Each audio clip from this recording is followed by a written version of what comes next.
Morning. So we continue with the equilibrium level of real national output. Today we want to talk about a rise in aggregate demand. We already know what aggregate demand is. The total demand within the economy. That is aggregate demand. So what happens when there's a rise in aggregate demand? You can come.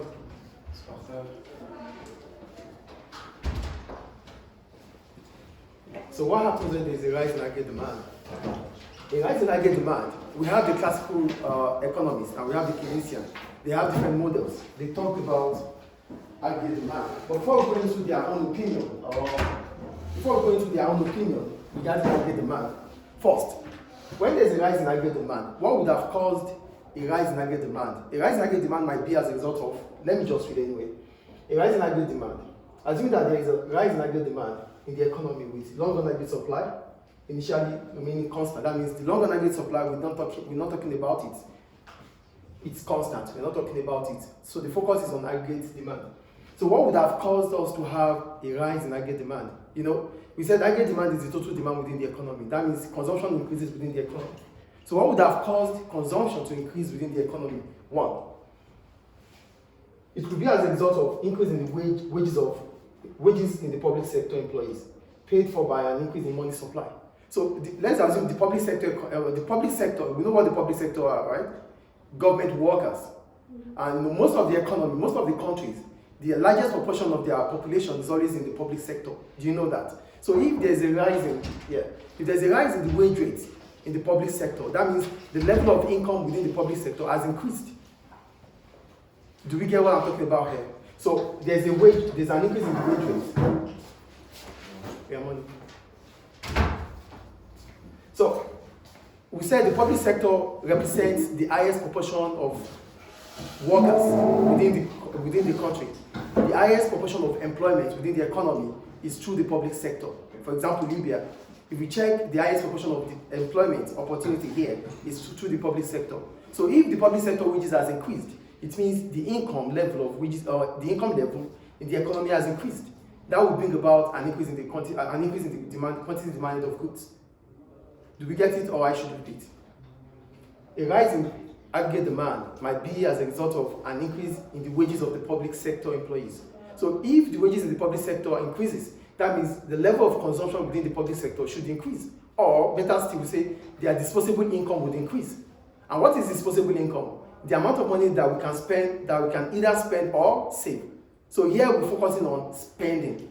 So if the wage rate increases, it could bring about an increase in the aggregate demand. That is the first thing. Or there may be a fall in marginal propensity to save. And what is marginal propensity to save? We're talking about the proportion of what we want to save from our income. That is marginal propensity to save. We did marginal propensity to save before now. Change in income over change in savings over change in income. We talked about that. So if the marginal propensity to save, that means the amount of money you want to save reduces. That means you are spending more. That is the point. If your MPS falls, it means you are spending more. That means your MPC, your marginal propensity to consume, has increased. You can't save at the same level as spending. It's either you spend more, you save less, or you save more, you spend less. So here, what we're talking about is an increase in the wages of public sector employees, which might bring about an increase in the aggregate demand. Or our marginal propensity to save is falling. Our marginal propensity to consume is increasing. The proportion of what we want to spend on goods and services is increasing, rather than what we want to save to the bank. We don't want to save anymore, we are spending. So because we are spending, our aggregate demand will increase and shift to the right. Do you get the point or not? We are talking about a rise in aggregate demand. I'm just going to kick you out right now. We're talking about an increase in aggregate demand. An increase in aggregate demand will be as a result of, one, it could be because the public sector are increasing, the public sector employees are getting more wages. Getting more wages means that they have more disposable income. More disposable income will bring about increasing spending. Or our marginal propensity to save, our MPS, our marginal propensity to save is falling, while our marginal propensity to consume is increasing. What is marginal propensity to save? The proportion of what we have to save from our income. What is marginal propensity to consume? The proportion of what we want to spend on goods and services from our income. So either ways, it will increase the aggregate demand to shift it to the what? To the right. So if spending increases, savings fell, aggregate demand would have increased, shifting it to the right. Do we get the point here? So that is the normal way in economics. But both the classical and Keynesian, they have another objective. They have another ideology regarding an increase in aggregate demand. So let's see what the classical is saying here. A rise in aggregate demand in the long run will shift the aggregate demand curve from AD1 to AD2. From AD1 to AD2, which is fine, which is almost the same as here. But what happens to the equilibrium level? The equilibrium level will rise from OP1 to OP2. So here, a rise in aggregate demand, they don't care about what would have caused a rise in aggregate demand. But what they know is that as soon as there's a rise in aggregate demand, our AD curve will shift rightward from AD1 to AD2, bringing the price level to increase from OP1 to OP2. Nothing will happen with the real level of output. That is their own point.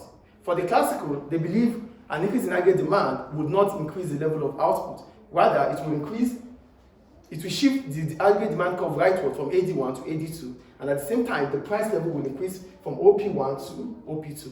That is for the classical. Do you get the classical now? Do you understand the classical model or not, please? Yes. So that is about the classical model. Then what about the Keynesian? What do they say? Here I wrote. For the Keynesian model, they have three opinions regarding increase in aggregate demand. So the first one is, if the economy is already at full employment, that means the economy, all resources are fully employed. All resources are utilized. If the economy is already at full employment, an increase in aggregate demand will increase inflationary gap, which means there will be a difference between the actual GDP and potential GDP without output increasing. So the first thing they talked about is, if the economy is operating at a full employment, the only thing that will happen is that there's going to be inflationary gap. And what is inflationary gap? The difference between our potential GDP and the actual GDP. So the current GDP and the potential GDP. So what they are saying is this: as soon as there's increase in aggregate demand, the current GDP will increase more than the potential GDP. That means what we should be able to do, we are not getting there. What we are supposed to do more, we are not getting there. So what we have right now is more than what we are supposed to get. That is the point they are making here. So this is what we call inflationary gap. The difference between the actual GDP and the potential GDP. I think you are getting the point I'm making here. So a rise in aggregate demand, according to the Keynesian, is that if the economy is fully employed, then it's going to bring about an inflationary gap, which is the actual GDP or the current GDP being higher than the potential GDP. That is the point here. And what happens then? The output will increase. So as soon as there's an increase in aggregate demand within the economy, according to Keynesian theory, if the resources are fully employed, it will bring about an increase in output. Based on the fact that we have all resources at the highest, that means we are using all resources. Do we get it or not? Yes. According to Keynesian, the first situation is this: an increase in the aggregate demand, if all resources are fully employed, will bring about inflationary gap. And what is inflationary gap? The difference between the actual GDP and the potential GDP. So this will increase our output because all resources are fully utilized. That is the first point. Then the other situation, in depression, what is depression? We're talking about recession, a decline in economic activity. A decline in economic activity will increase aggregate demand. If aggregate demand increases, will only increase output but not price. During depression, the economy is in decline.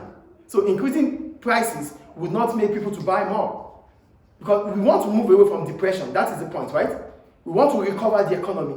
To recover the economy, we cannot increase the price. But based on the fact that a lot of people want to buy more right now, what we have to do is to produce more so that the price will fall. Do you get what I'm talking about here or not? Yeah. There's an increase in aggregate demand.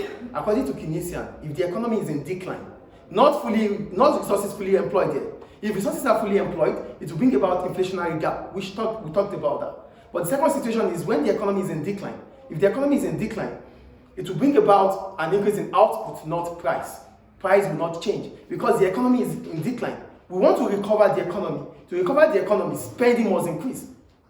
And to encourage spending, we have to reduce the price or leave the price as it is, but increase the output. And as soon as output increases, supply increases, prices will definitely fall.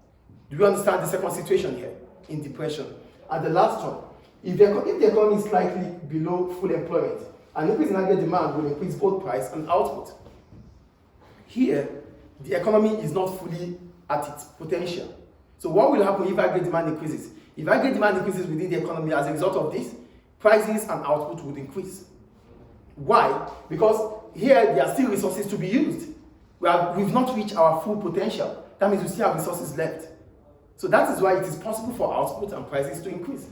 Because at this point in time, employment opportunity would rise, income level would rise. So increasing prices here would not have any significant, it's not going to affect consumption. Get the three situations about Keynesian. The first one brings about inflationary gap because all resources are fully employed. We cannot increase price. The only thing that would increase here is output. Everyone has a job. There's no tendency of getting more pay. As a result of that, you cannot increase the price. When you increase the price, it falls back to employers having to pay more to their employees. So as a result, you don't increase the price. That is the first situation. In depression or recession, at this situation, aggregate demand is increasing. The only thing firms should do or producers should do is to increase output, but not price.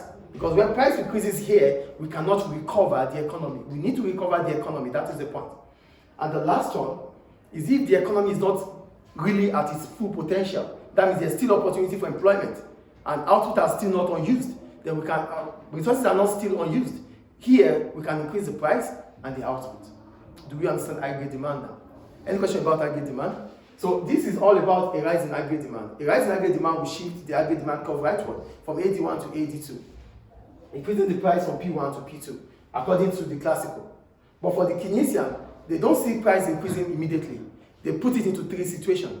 One, if the economy is fully put in its full potential, then there's going to be inflationary gap. That's the first situation. The second situation is about depression or recession, where resources are not done, but the focus is on the output. Output should increase, but not price, because the economy is in decline. And the last one is about where the economy is not really at its full potential. Then we can increase our output because there are still resources unused, and we can employ more workers because there are still some workers that have not got employment. So we can, as a result of that, income would increase, output will increase. For that reason, we can increase the prices of goods and services as soon as aggregate demand increases. Any question about the rise in aggregate demand? Is it clear now? Thank you.